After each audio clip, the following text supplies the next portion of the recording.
Santo André Avelino, chamado também Lancelotto, nasceu no ano de 1520 em Castelnuovo, no reino de Nápoles. Os pais eram muito religiosos e implantaram no coração do filho os sãos princípios da religião, do temor de Deus e da vida cristã. Foram esses princípios que, como fiéis guias, depois dirigiram o jovem André. Estudante se achava em Cenísio, quando uma mulher, tomada de paixão por ele, começou a obsequiá-lo, procurando assim, com meios ardilosos, levá-lo ao caminho do pecado. Naquela época, ele morreu no século XVII, 1608, então nós estamos falando do século XVI. É no século XVI, vê como é que o mundo estava perdido, né? Avelino não a atendeu e rejeitou os presentes. Vendo em outra ocasião sua virtude perigar, salvou-se pela fuga. Em Nápoles estudou direito canônico e por algum tempo praticou a advocacia. Em um dos processos em defesa do constituinte, lhe escapou uma mentira. Quando logo depois leu na Bíblia as palavras "uma boca mentirosa mata a alma", foi tomado de grande arrependimento e daí em diante não mais advogou. Eu sei exatamente como ele se sente, porque seria o meu caso também. Por isso que eu nunca quis ser advogado. Você já imaginou, você defende a pessoa com unhas e dentes, você acredita no seu cliente, você acha que ele está certo, você vai lá, salva a pele do indivíduo, consegue vencer o processo só para depois descobrir que é mentira. Uma vez assistimos um filme assim.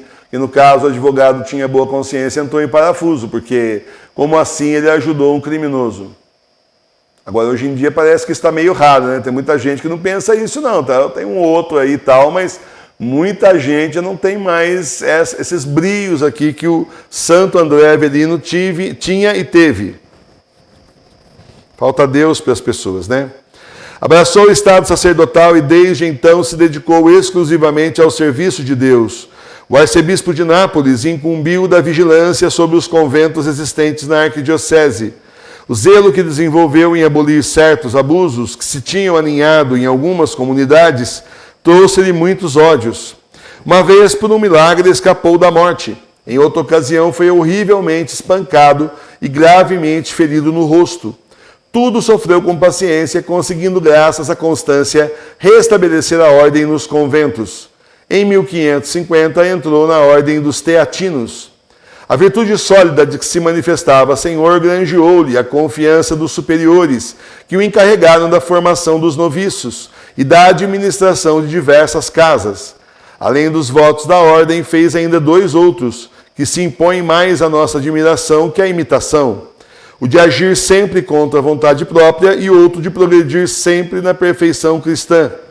O amor a Deus e ao próximo inspiraram-lhe a máxima escrupulosidade em aproveitar o tempo. Se no mundo diariamente dedicava 6 horas à oração, na ordem, não sendo isso possível, fazia a oração da noite. Grande lhe era a atividade no púlpito e no confessionário. Muitos pecadores se converteram a Deus, outros abandonaram os vícios, e muitos que viviam em inimizade encontraram a paz da alma. Apesar dos grandes merecimentos, tinha-se o santo em conta de grande pecador, e mais de uma vez externou sérios receios acerca da sua própria salvação. Ele dizia: se aquele que fez tudo o que devia fazer deve se considerar um servo inútil, que farei eu que das obrigações cumpro só uma pequena parte? Elevando o olhar ao céu, dizia: aquelas habitações magníficas dos espíritos celestiais estariam abertas para uma criatura mísera, desprezível e má como sou eu? Nos últimos 18 anos de vida, privava-se nas refeições de carne e ovos. Seu único alimento era feijão cozido em água. E verdade, dizia, na idade que tenho, estou dispensado da lei do jejum e da abstinência. Mas quando me lembro dos meus pecados e da negligência com que servi a Deus, acho muita razão em castigar meu corpo pela mortificação, para assim aplacar a ira divina. Assim falava André Avelino, qual, segundo o testemunho dos seus confessores, não tinha perdido a inocência batismal. O leito de André era um duro colchão, todos os dias disciplinava o corpo. Não satisfeito com isso, pedia todas as manhãs a Deus que lhe mandasse sofrimento. Nas contrariedades manifestava grande paciência, nas perseguições uma mansidão sem igual, e aos inimigos e perseguidores retribuía com verdadeira caridade, como mostra o seguinte exemplo. O filho do irmão de André foi assassinado e não se chegava a saber quem o matara. André estava a par, mas não fez declaração alguma. Quando afinal o assassino foi descoberto, André implorou a clemência dos juízes em favor do mesmo. Terníssima era a devoção que André Avelino tinha à sagrada paixão e morte de nosso Senhor Jesus Cristo. Tudo que faço e sofro, assim se exprimia o santo, que é isto em comparação com o que Jesus fez e sofreu por mim? Quem me dera que em sua honra fosse flagelado, pregado na cruz, e assim pudesse exalar meu espírito. Extraordinária devoção tinha também ao Santíssimo Sacramento e à Santíssima Virgem Maria. Gozava na companhia visível dos santos anjos, cujos cânticos de louvor lhe era dado ouvir. Possuía o dom da profecia, lia nos corações, era conhecedor de acontecimentos distantes e futuros. No último dia da sua vida, ao começar a celebração da Santa Missa, tendo 3 vezes proferido as palavras Introibo ad altare Dei, sofreu um insulto apoplético, que lhe paralisou a língua e o lado esquerdo. Levado ao quarto, recebeu os santos sacramentos. Em seguida, deu a bênção às pessoas presentes, tendo no semblante a expressão de grande contentamento. O dia da sua morte foi 10 de novembro de 1608. André Avelino alcançou a idade de 88 anos. O Papa Clemente XI, em 1712, inseriu seu nome no catálogo dos santos.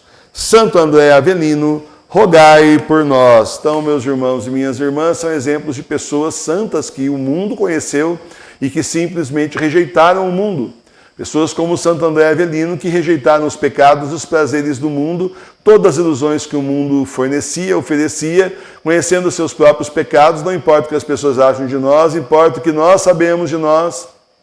E que Deus dê a graça de cada um de vocês saber muito a respeito de vocês, mais ainda, que o Senhor dê a graça de vocês verem-se assim como Ele vê, com todos os seus defeitos, todos os seus problemas, tudo que você precisa resolver, tudo que você tem que se converter, para que você então não se poupe da conversão, não se iluda com as pessoas que ainda vão elogiar muito você, se é que já não começaram.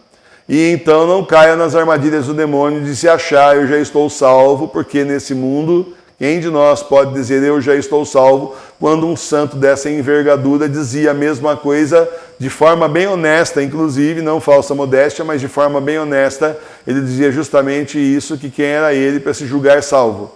Sendo que ele então, se um servo, quando faz tudo certinho, chega no final, Jesus ensinou que tem que dizer, sou só um servo inútil que cumpriu sua obrigação.